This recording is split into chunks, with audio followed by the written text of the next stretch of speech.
conociendo el IMASEC del mes de mayo, ya se habla de la proyección de IPC. Vamos a ver qué nos puede contar Gonzalo. Él tiene también toda esa línea directa con respecto a los precios de las bencinas. Ustedes siempre hacen las proyecciones, han estado en aumento, ayer volvió a subir.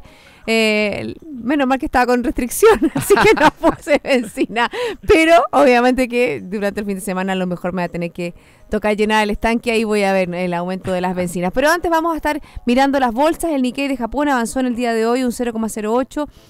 El Hang Seng de Hong Kong también arriba un 0,83%, Shanghái abajo un 5,41%. En Europa, el FTSE 100 de Londres, la verdad que todas las plazas europeas están nerviosas ante el referéndum del domingo en Grecia y bajando en el día de hoy. El FTSE 100 de Londres 0,67, CAC 40 de París 0,57, DAX alemán 0,37, IBEX 35 0,61.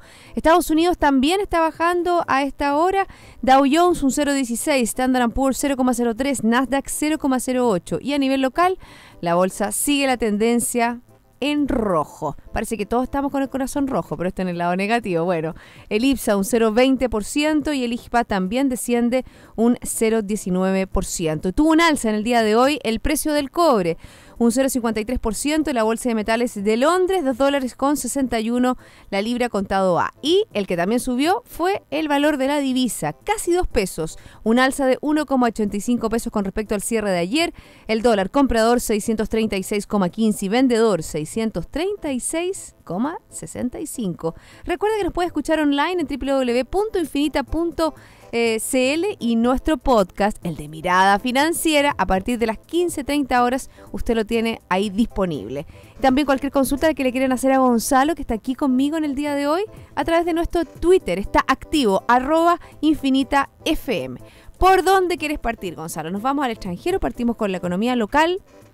Yo creo que siempre hay que partir por el extranjero, ¿no es cierto? Porque la economía chilena depende mucho de lo que está pasando afuera. Exactamente, sí. Y lo que está pasando en Grecia, la verdad que mantiene una incertidumbre a todos los mercados. Veíamos, ¿no es cierto?, como las plazas europeas en el día de hoy están bajando. Fíjate que hay buenas cifras con respecto a la zona euro.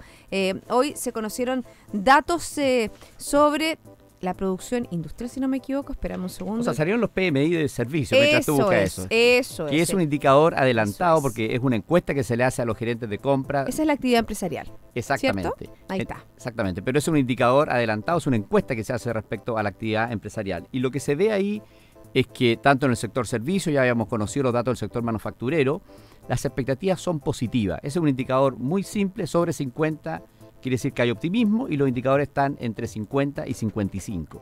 Por lo tanto, Europa desde el punto de vista económico y las perspectivas que hay para los próximos 6 meses son buenas, son positivas. Lo único que está causando ruido, porque tú decías que las bolsas están cayendo, es la incertidumbre que hay respecto a Grecia. Bueno, pero fíjate que yo estaba conversando también durante la semana que uno veía que también durante estos días no solo tuvo bajas la bolsa en Europa, algunos días tuvo corrección al alza. Y eso también refleja, Gonzalo, que a lo mejor ya está internalizado este posible default. Bueno, ya está técnicamente en default Grecia y está internalizado un poco que esta economía griega pueda salirse de la zona euro. ¿Cómo lo ven ustedes? ¿Cómo nos puede afectar a nosotros? Que eso también es importante. Sí, mira, otro indicador es que el euro no se ha depreciado tanto. El euro está en 1,1 respecto al dólar americano. A principio de año estuvo en 1,05, o sea, estuvo más depreciado. Cuando una moneda no se deprecia tanto, quiere decir que también, ¿no es cierto?, no se ve tan negativo su panorama. Respecto a Grecia, yo creo que hay que diferenciar Grecia, el país, los griegos, ¿no es cierto?, del gobierno griego. Lo que está pasando en Grecia hoy día es que tiene un muy mal gobierno, un gobierno que ha manejado muy mal las negociaciones, las expectativas con los griegos y las negociaciones con el resto de Europa. Y hoy día está en una situación bien imposible Grecia, digamos, de que ya hizo default, de que el mandato de si aceptar la negociación que le ofreció Europa o no está en los ciudadanos griegos.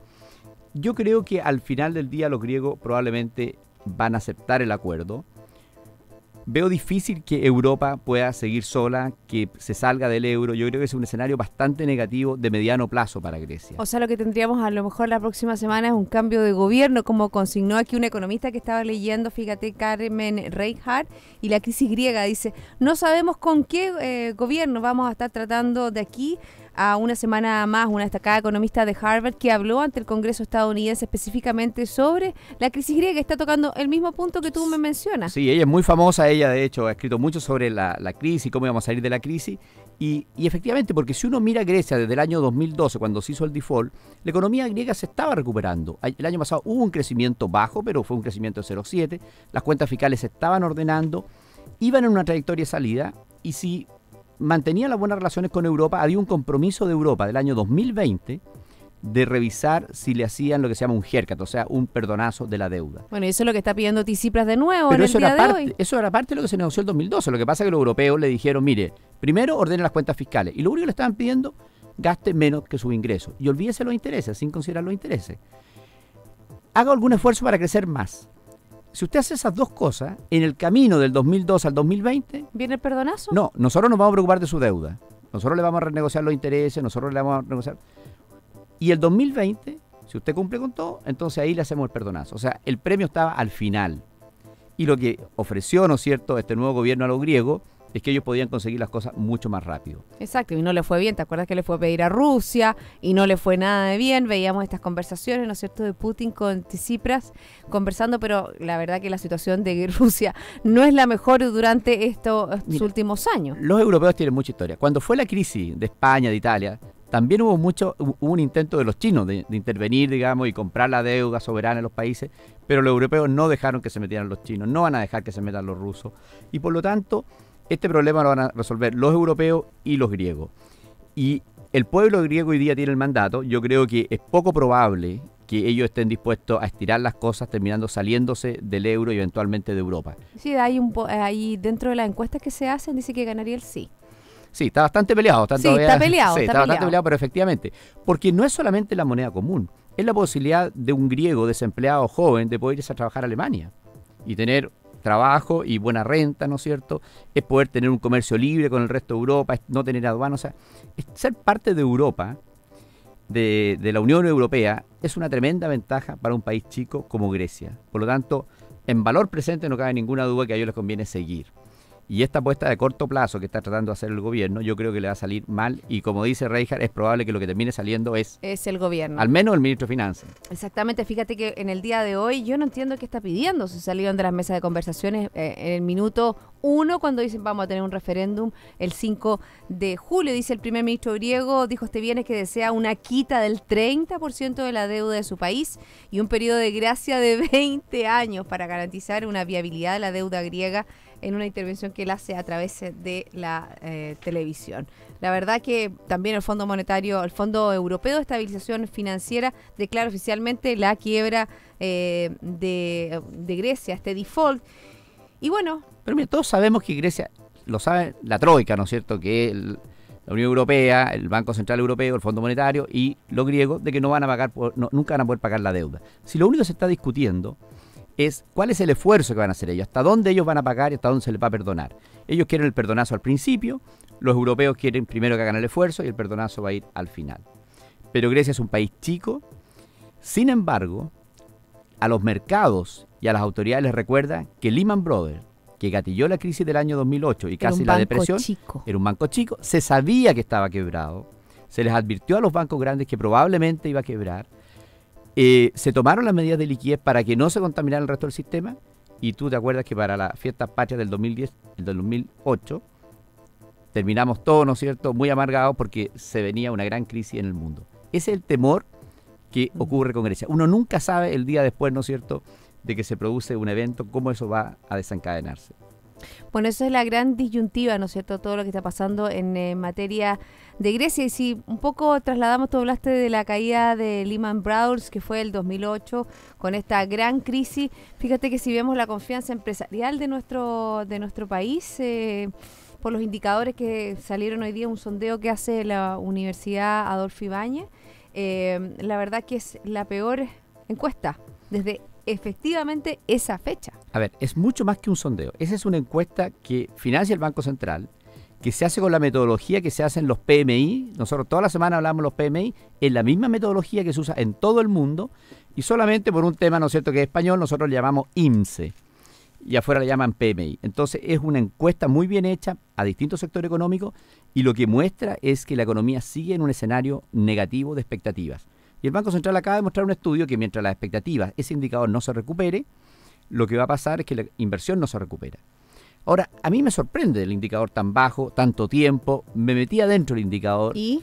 ¿Cuál es? Porque te preguntan por producción, por ventas, por precio, por costo, y te preguntan por expectativa de tu empresa y por expectativa del país. ¿Y eso es lo peor? Eso es lo peor. Ese indicador, yo te decía, sobre 50 es positivo, bajo 50 es negativo. Ese indicador en todos los sectores, excepto minería, ¿no es cierto?, para la pregunta, las expectativas del país, está bajo 30. Bajo 30. Y en algunos 20. O sea, quiere decir que el 80% en algunos sectores de los empresarios ven negativas las expectativas ya de más largo plazo del país. Y eso sí que es negativo. Y eso sí que es muy negativo, porque si esa es la visión de los empresarios, obviamente no va a haber inversión. Y también sabemos por otros indicadores que es la visión que tienen los consumidores. Los consumidores también están con expectativas muy negativas. Fíjate que también hoy día se salía un sondeo, lo leí hoy día, a lo mejor lo entregaron el día de ayer, de la Cámara Nacional de Comercio, que tiene que ver con respecto específicamente al comercio, y obviamente que también las perspectivas, como tú dices, no son nada desfavorables. Bueno, si a esto le agregamos, por ejemplo, también veíamos el comercio profundiza liquidaciones por desaceleración, falta de lluvia y retraso invernal. Bueno, eso es una cosa que tiene que ver con estacionalidad, no es Sí, que tenga claro, la culpa el desempeño económico del gobierno, pero eso también está influyendo, ¿no es cierto?, a que un sector que era nuestro caballito de batalla, que era un sector muy pujante, que tiraba nuestra economía hacia arriba, ahora se esté viendo complicado y desacelerado. Sí, y lo más complicado es que junio era un mes importante porque ya había sido el cambio de gabinete, ya había sido el discurso del 21 de mayo donde la presidenta volvió a hablar sobre crecimiento, ya estaban presentes, ¿no es cierto?, el discurso que hizo la presidenta del Partido Socialista, Isabel Allende, ¿no es cierto?, mucho más moderado respecto a que había que acotar, ¿no es cierto?, los programas, etcétera. Y todo eso no logra revertir las expectativas empresariales en los tres sectores más afectados, que son comercio, construcción, industria. Por lo tanto, este año prácticamente, podríamos decir, está perdido en términos de que vayamos a ver un rebote de la economía el segundo semestre, porque ya estamos a mitad de año y no mejoran esas expectativas empresariales. Lo único que podemos tener alguna esperanza es mañana, de que tengamos un pequeño rebote que dure al menos un par de semanas, un mejor ambiente en el país. Bueno, esperamos todo eso. Estamos por eso, comenzamos el programa y todos los programas estamos tendientes, ¿no es cierto?, a que nuestra Roja le vaya bien. Ahí estaban entrenando en Juan Pinto Durán y obviamente que eso es lo que esperamos todos nosotros, todos los chilenos. Alguna buena noticia, ¿no es cierto? Si no llueve, no pasa nada, entonces bueno, por lo menos, ¿no es cierto?, que la Roja nos dé una satisfacción y eso mejora el ambiente. Exactamente. Bueno, yo creo que es interesante poner en perspectiva lo que tú dices y hablar sobre la confianza, un elemento crucial que también se va a medir la próxima semana cuando sepamos el IMASEC. Yo creo que todos los valores que se dieron, las cifras que se entregaron el día de hoy, Gonzalo, mostraron, no en el día de hoy, durante esta semana, mostraron en que, por ejemplo, el sector que tú hablabas, la industria, está tremendamente alicaído y el sector comercio y construcción no lo hace nada mejor. ¿Cuál es la proyección que ustedes hacen para el próximo IMASEC? Mira, el IMASEC va a estar en 1,5 y lo más probable es que el segundo trimestre de este año, porque ya vamos a conocer 2 meses la próxima semana. Está bastante bajo, incluso dentro de los economistas con los que yo hago el programa, entre 2, 1,8, tú 1,5, así, pero de cuajo para abajo. Sí, y yo te digo que en el segundo trimestre la economía va a mostrar un crecimiento negativo respecto al primer trimestre. O sea, cuando cerremos el segundo trimestre, ya la próxima semana vamos a conocer 2 meses, lo que nos vamos a encontrar es que el crecimiento respecto al primer trimestre fue una caída. Entonces, lo que ha ocurrido en esta economía es que entre agosto del año pasado y enero tuvimos una recuperación. Mucho gasto fiscal, baja tasa de interés, hubo una mejora de expectativa entre diciembre y marzo y eso le dio un impulso a la economía. Pero desde enero que la economía viene bajando. Bueno, y si comparamos, por ejemplo, siempre la comparación que uno hace del IMASEC es con respecto al año anterior, pero si uno, dentro de las mediciones, si tú, como tú mismo decías, si tú comparabas con el mes anterior y el otro mes anterior, son todos negativos. Sí, porque esto es como que yo me voy al sur, ¿no es cierto?, y puedo andar los primeros 200 kilómetros muy rápido y después ando muy lento. Si tú me sacas el promedio, llevo una buena velocidad, pero si tú me ves en el margen, ¿no es cierto?, la velocidad es muy lenta. Entonces, el mes contra mes nos está diciendo qué es lo que está pasando en el margen. Y lo que nos está diciendo es que febrero, marzo y abril la economía tuvo una caída. Y probablemente mayo va a mostrar lo mismo. Bueno, vamos a ver qué pasa. Estoy conversando con Gonzalo Sangüesa, economista y socio de eConsult. Pero es momento, Gonzalo, que hagamos una pausa. BCI Corporate and Investment Banking ofrece soluciones en corretaje de bolsa, Miami Branch, securitizadora, banca privada, sales and trading, finanzas corporativas y asset management a través de un solo ejecutivo de relación. Hacemos una pequeña pausa, luego hay más Mirada Financiera. BCI Corporate and Investment Banking, un socio estratégico con un modelo de atención integral único y un banquero de relación que le entregará las mejores soluciones ante desafíos complejos, con ideas innovadoras que aporten valor y una ejecución distintiva en negocios de gran escala. BCI Corporate and Investment Banking. Sentémonos a conversar.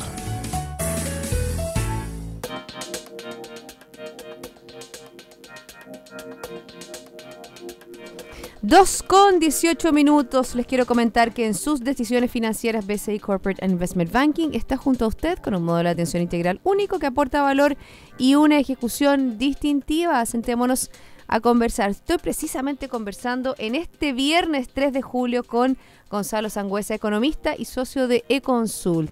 Me decía en la pausa, Gonzalo, hay que hablar de China, hay que hablar del precio del cobre. Y te hago la misma pregunta, ¿qué está pasando con la bolsa de Shanghái? Ha bajado durante estas 2 semanas un 25%. ¿Qué pasa? ¿La gente ya está temerosa dentro del devenir de China? ¿Ya no le creen estos mini estímulos que está haciendo el gobierno de esa nación? La pregunta es ¿qué pasó? Porque fíjate que ha caído 20% y sigue 20% arriba respecto a principio de año. Entonces, es que hubo un boom. A mí lo que me explicaron es que hubo un boom de la bolsa, sobre todo cuando se alineó con Hong Kong. Es eso, ¿no? Efectivamente, hubo un cambio regulatorio, ¿no es cierto? Y por arbitraje subió muy fuerte la bolsa. Pero los economistas miramos los fundamentos. Y lo que hemos estado viendo durante todo este año es que el crecimiento económico chino se ha ido desacelerando, que todas las semanas el gobierno toma más medidas fiscales, monetarias, para tratar de contener la desaceleración, y que recién en junio, los primeros datos de junio están mostrando que se habría estabilizado. Pero el primer trimestre la economía creció 7% y los datos del segundo trimestre todos son más bajos. Entonces vamos a ver un segundo trimestre con un crecimiento menor al 7% en China. Hoy día se dieron a conocer los servicios, que también marcaban una tendencia más bien ahí. Ese indicador está positivo todavía. Pero el que más miramos en China es el de la manufactura. Y en junio ya hay una estabilización de ese indicador. Por eso te decía que en el margen, después de 6 meses, lograron estabilizar la economía, pero en un nivel muy inferior al que había el primer trimestre. Y el primer trimestre creció 7%. Por lo tanto, uno deduce que el segundo trimestre va a crecer menos de 7%. Entonces, la economía está creciendo menos que la meta que se había propuesto el gobierno, que era 7%. O sea, hay unas fuerzas de desaceleración muy importantes que no han podido ser contenidas. Y yo creo que lo que está reflejando hoy día la bolsa es eso.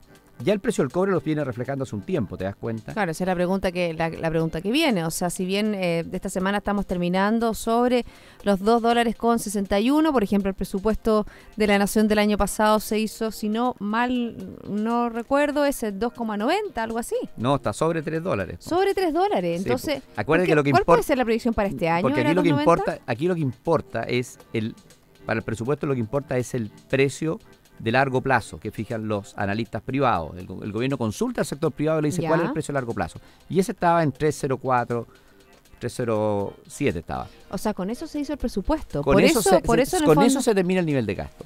Y por lo tanto, cuando tuve un dólar de 2.60, un cobre de 2.60, es un precio significativamente más bajo. Y eso es lo que nos está diciendo, es que hay un cambio más estructural en China y China va a crecer mucho menos de lo que incluso el gobierno había pensado.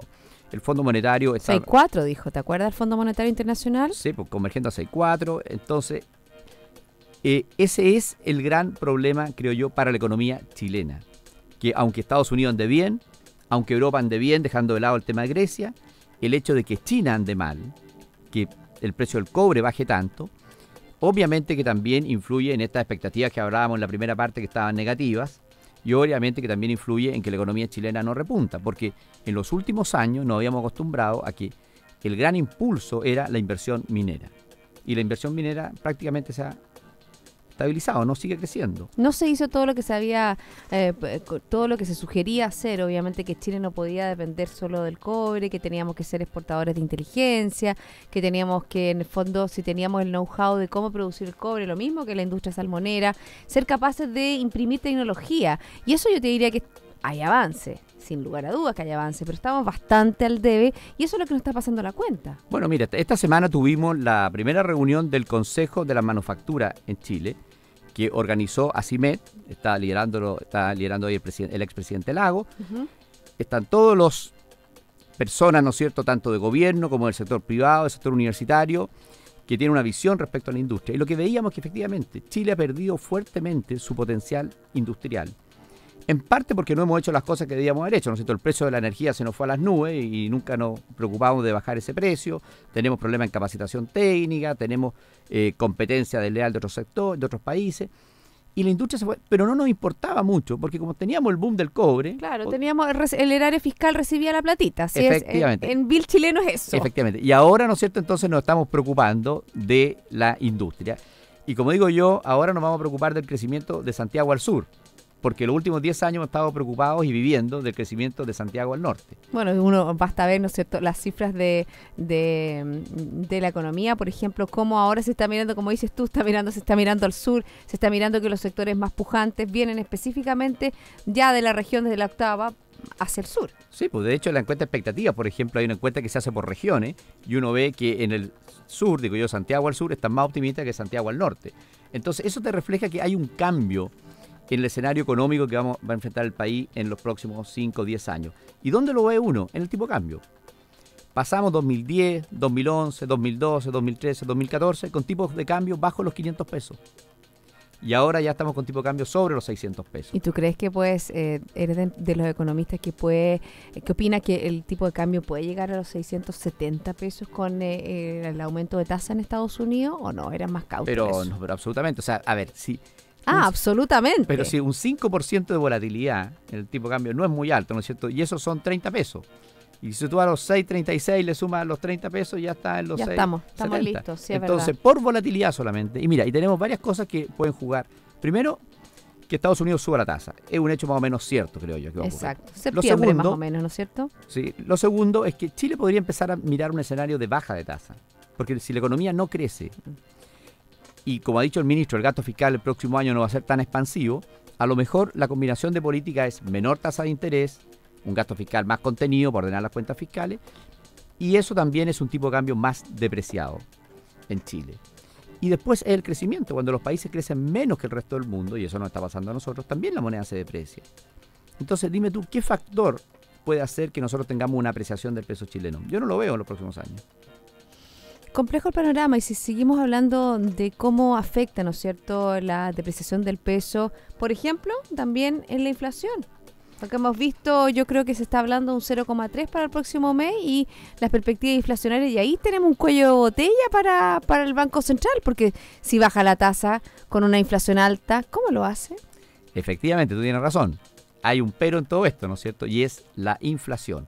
Eso es lo que ha impedido que el Banco Central pueda ser más agresivo bajando tasas de interés. Y lo que ha dicho el Banco Central en los últimos meses es que el problema de inflación en Chile tiene que ver básicamente con la depreciación del peso chileno. Porque como tenemos una canasta, y si uno mira lo que uno consume, consumimos muchos productos importados. Cuando el valor del dólar sube en Chile, los precios de los productos importados suben. Y por lo tanto se pasan al IPC.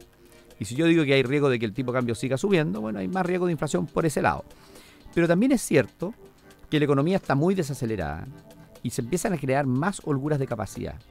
Entonces, a veces cuando hay mucha desaceleración, aunque uno tenga depreciación, no necesariamente hay mayor inflación. Bueno, ahí estás tocando el tema que tiene que ver con los salarios, el aumento de las remuneraciones, que la verdad que no se ha desacelerado en relación a cómo está el mercado laboral. No, pero en el margen sí, o sea, ya la presión salarial pasó, hubo un mes ahí que tuvimos caída de salario, un mes contra mes, digamos. Yo creo que esa fuerza, porque empezó a aparecer el desempleo.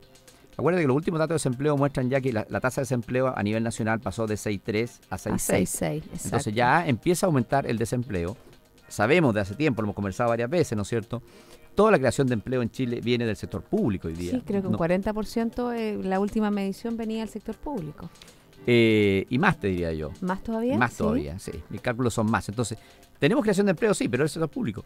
Este año, en el fondo, la economía va a crecer básicamente por el impulso fiscal. Entonces, por eso digo yo que puede haber un escenario, ¿no es cierto?, en que el Banco Central al final igual termine bajando tasas, porque la depreciación del tipo de cambio con una economía muy desacelerada no genera presiones inflacionarias. ¿Y cómo le pega dentro de todo este engranaje, ¿no es cierto? Todo mix de productos que estamos ya poniendo en la juguera, la reforma laboral? Mira, las experiencias pasadas con reformas laborales en Chile han sido periodos de desempleo alto. La última fue ahí 2001, y la tasa de desempleo se nos fue arriba y demoró mucho en bajar. Entonces, sin duda que cuando uno conversa con las empresas, porque hay algunos temas que complican mucho. El no reemplazo en huelga en algunos sectores industriales es muy complejo por el tipo de actividad que realiza. Y por lo tanto, aunque existen, ¿no es cierto?, estos servicios mínimos que van a... Pero no está claro, digamos, qué va a significar eso. Entonces, esto está haciendo que se acelere un proceso de sustitución de trabajadores por capital. Además, coincide con un periodo en que las tasas de interés son muy bajas. Por lo tanto, el financiamiento de la inversión es muy barato. Es decir, lo que tú me estás diciendo, que en vez de tener un trabajador o una cantidad de trabajadores X, yo invierto en una máquina. ¿Eso es? El problema es que no es un trabajador y una máquina, sino que cuando tú cambias un proceso productivo, son miles de trabajadores que pueden dejar de hacer esa función. Y si tú vas hoy día a cualquier campo en Chile, tú te vas a encontrar con que la tecnificación, ¿no es cierto?, el nivel de maquinaria que hay para hacer cosas uno nunca se habría imaginado. Cuando yo era chico nunca me imaginé que eso lo podía hacer una máquina. Siempre había gente trabajando. Y hoy día eso lo hace una máquina. Hoy día hay máquinas para todo. ¿Por qué? Porque en Europa la mano de obra es muy cara. Entonces en Europa han desarrollado mucha tecnología para sustituir mano de obra por capital.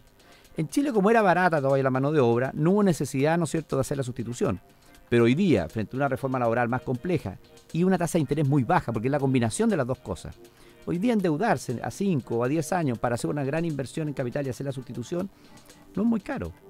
Entonces yo creo que eso también va a debilitar fuerte el mercado laboral en los próximos trimestres. Fíjate que estaba siguiendo un poco en línea con la reforma laboral, la comisión, ¿por qué lo puse dentro de la testera del análisis que estamos haciendo nosotros? Porque la Comisión de Trabajo del Senado pidió una asesoría a la OIT para la discusión de la reforma laboral. Bueno, ahí está un poco abierta la puerta de nosotros estar un poco a la par de lo que están haciendo otros países, pero también dentro de lo que es Chile. O sea, porque por ejemplo hablábamos de la tasa, ¿con quién? No me acuerdo con quién conversaba, que la tasa de sindicalización en países como Finlandia era muy alta, pero porque ellos eran los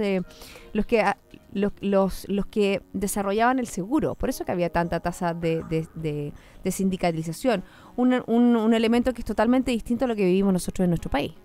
Sí, nosotros tenemos tasas de sindicalización promedio de los países de la OECD. O sea, hay muchos países con los que nosotros nos comparamos que tienen las mismas tasas de sindicalización y en algunos casos incluso más bajas que otros países.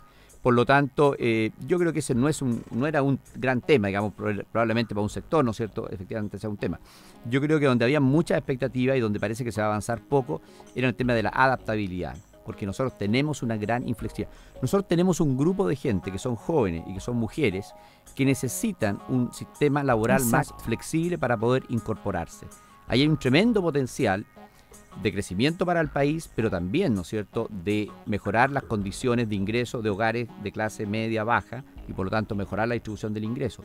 Pero si no hay flexibilidad, esas mujeres no pueden trabajar, porque no pueden trabajar todos los días. Y los jóvenes tampoco pueden trabajar si quieren seguir estudiando. Efectivamente. O sea, son dos elementos que son fundamentales, Gonzalo, y que también otro tema que quedó al debe, ¿no es cierto?, tiene que ver con cómo mejoramos la productividad, cómo mejoramos la formación, cómo mejoramos nuestro capital humano. Son varios temas que van a seguir dentro de la coyuntura económica, pero ya se nos acaba el tiempo, son las 2:31.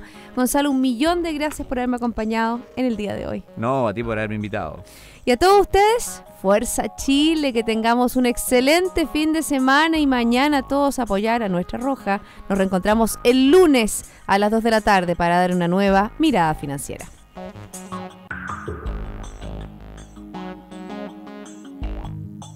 Radio Infinita, idioma universal, con el auspicio de BCI Corporate and Investment Banking presentaron Mirada Financiera, el análisis de los principales hechos que mueven a los mercados financieros de Chile y el mundo.